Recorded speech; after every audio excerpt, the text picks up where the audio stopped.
Hi, and welcome back to Chinina Podcast, where we talk about everything Christina Aguilera. For this episode, I had so many things that I wanted to talk about, and I have so many ideas, like Aguilera, Stripped, producers she's worked with, men in her life who've been good or bad influences, etc. But I think we're going to keep it really sweet today. Let me know in the comments or on Instagram what you want to hear about going forward. Right now I have a running list, but we'll add that perhaps if it's a good enough topic. For episode 2, I ended up wanting to keep it really light and frothy, and so I already have a playlist. It's like a running playlist that I've had for years. It's just all the features that Christina has been on, or at least all the ones I've collected, and I think we're going to talk about that today. I'm going to publish this playlist, but I'm going to pick 5 or 6 songs and let's talk about them. So the first on our list is Tilt Your Head Back, which is one of my favorite songs she was featured on. Let's get into it. This song was released in 2004 off his Sweat album. This was prior to her coming out with Back to Basics, so it was we had already seen the inklings of her new era in Car Wash. This was great production because it definitely fed into Back to Basics so easily. I read somewhere that they eventually stopped promoting the song because, of course, Christina, she just effortlessly becomes the main character in a song. She overpowered Nelly, and so it seemed more so of a Christina song than a Nelly song. And I totally get that. A lot of people don't know that Tilt Your Head Back was originally supposed to feature Britney. And if you look online, maybe I'll put it in the description, the demo is online. In the demo, you'll hear Britney's voice and you can see how they interpreted it in different ways. Originally, Jive Records rejected it just because they thought it was too urban for Britney. And this is around the time she did In the Zone. On that album, she paired with Ying Yang Twins and also R. Kelly. Let's not talk about that. She was trying to expand into other genres and fill things around like trip hop. And I guess this feature came along, but they rejected it. And then there was speculated that after that, it was Janet and then Christina. And I think Christina was the best. In my opinion, she does overpower Nelly's vocal. This was such a great song for me. I think it was a perfect intro into Back to Basics. And the visuals for the music video are superb. They're playing the whole cat and mouse. She's the Maryland-esque songstress in the video, and he's kind of the gangster. I imagine if it was Chicago, he was the Al Capone and character, and she's kind of feeling him, he's feeling her, and in the end they kind of escape the cops together. It's a visually pretty music video. During the making of the video, it was said that Nelly gave Christina $55,000 worth of jewels as a parting present, and I think that's weird. Just because in 2004, she would already been married to Jordan because they were dating during Stripped. So interesting. To support the song, they performed it at the 2004 VMAs. This is such a cool performance because she even gave that little ad lib at the beginning where they're singing about the Dirty Blues. It was a play on her previous Dirty, D-I-R-R-T-Y, and Nelly, who would refer to Dirty, Dirty South, Dirty, D-E-R-R-T-Y. That little jazzy number she starts with, and the focus is on her. But then as the intro ends, she pulls off the hat of the piano player to reveal that it is, in fact, Nelly pretending to play the piano. And it was so good, they launched into the Tilt Your Head Back song, and it was so good. I highly recommend you go and watch it. Maybe I'll post it on social media. So yes, go and follow everywhere. I think during that performance, she must have been sick or nervous because there was a vocal crack at some point, but they did so well. There was the dancing, there was the theatrics and costumes. It is such a gem of a featured song. Okay, so the next one on my list I want to talk about is Do What You Want with Lady Gaga. So this came at a point whenever Christina was on The Voice. Gaga had just come out with Art Pop, and this was in support of the album. The song originally featured R. Kelly, which is interesting because I just mentioned R. Kelly with Britney. But anyway, the song originally featured R. Kelly, and it received a huge backlash, especially because the lyrical content of the song. And so she also did a very provocative rendition performance of it on SNL, and it was pretty tacky. Also, the music wasn't like the best coming from Born This Way. It wasn't as strong. And so she re-released the song, and it was a total surprise because they didn't release it until after the performance. So we knew Lady Gaga was going to be on The Voice performing. They just had a special surprise guest. And then it turned out to be that the judge, Christina Aguilera, was on stage, and there was a whole reveal, and they were both in like these gold outfits. They both looked so great and still maintained their individual style. People will say that they were battling it out to see like who was the loudest, but I think if we were going to say something like that, I think that's more of a fall in line kind of thing, because that one is a very loud song. But we'll talk about that song in another podcast. So they did their performance. It was great. An olive branch was extended. They shared the stage and also a glass of wine during the performance. And then they threw down to break the glasses they had just drunk out of. This was also underrated but very iconic performance, just because there had been a lot of animosity because, you know, back in 2008 and 9, Christina was pitted against Lady Gaga and vice versa. And so there was a lot of animosity. That's on my list also, by the way. We'll get into that whole story in another podcast. But there was a lot of animosity between the two, and it was so iconic of this song just because they came together after all of the mini drama that they were involved in. And this was kind of like them two staying together, supporting each other over the song.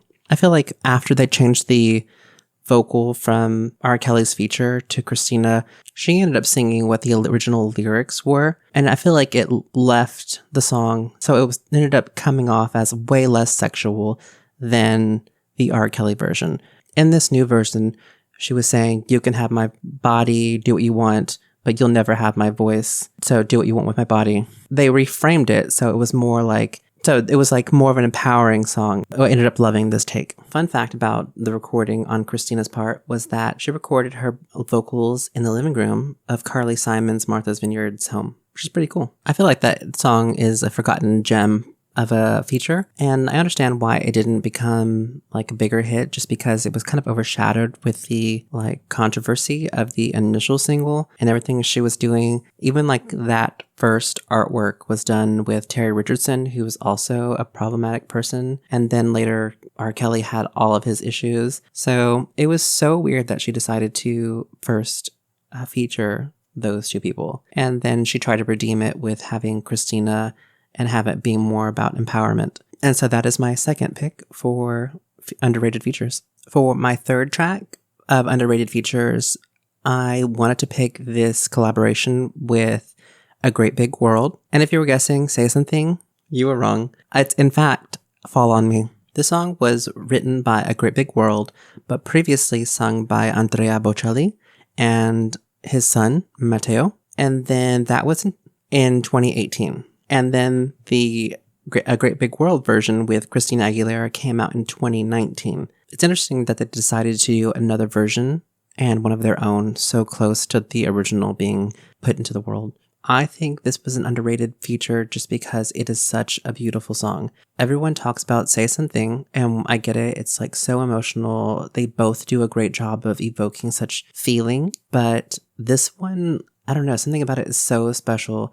I remember she performed it at the AMAs. She was wearing this really beautiful, like cream, like gown dress. The styling was impeccable, but really like what shone through was her voice. And at one point, I'd like to believe that she was caught up in the emotion that she did fumble the lyrics a little bit, but she redeems herself and they give a great vocal. I just interpret the song as just about an ethereal love and just being together forever and just like even after you're gone.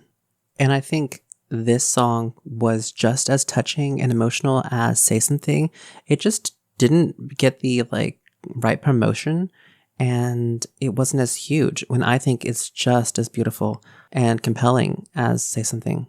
I definitely recommend you listen to this song if you haven't heard it or haven't heard it in a while.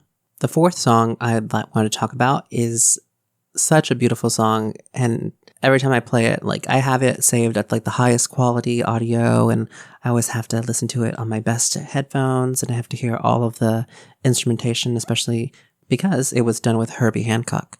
And yes, I'm talking about A Song for You.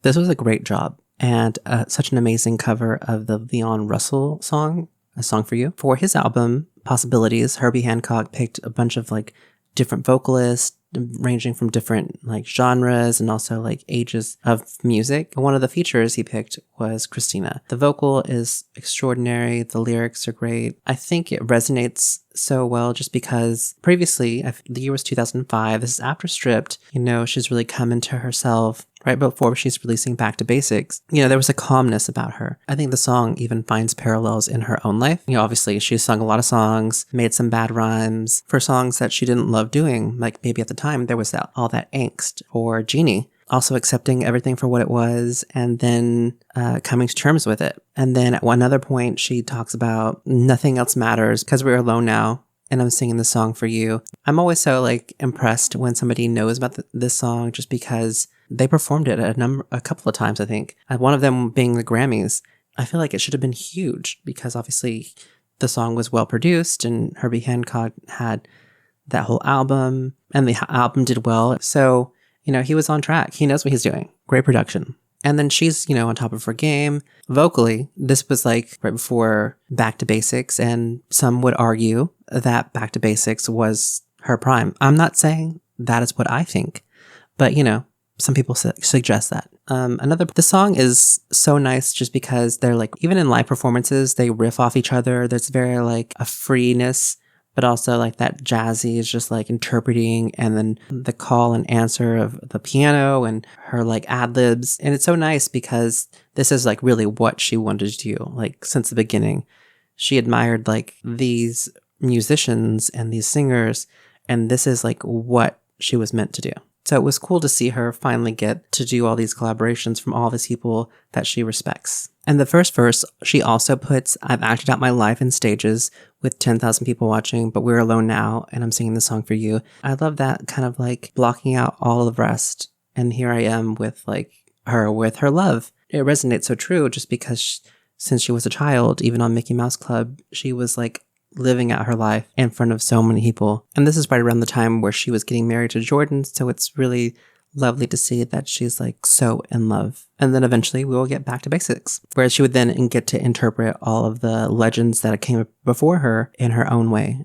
The next feature I want to talk about is a feature that I like to point out whenever people say, especially with this most recent era of Aguilera, that, you know, she was an opportunist. Since Mi Reflejo came out, she didn't adequately like give the attention that those fans deserved. Meanwhile, she's doing all of these other collaborations, such as Hoy Tengo Ganas de Ti. They came out with this song for Alejandro Fernandez's album in 2013. She was featured on it. It also served as the opening theme for a telenovela.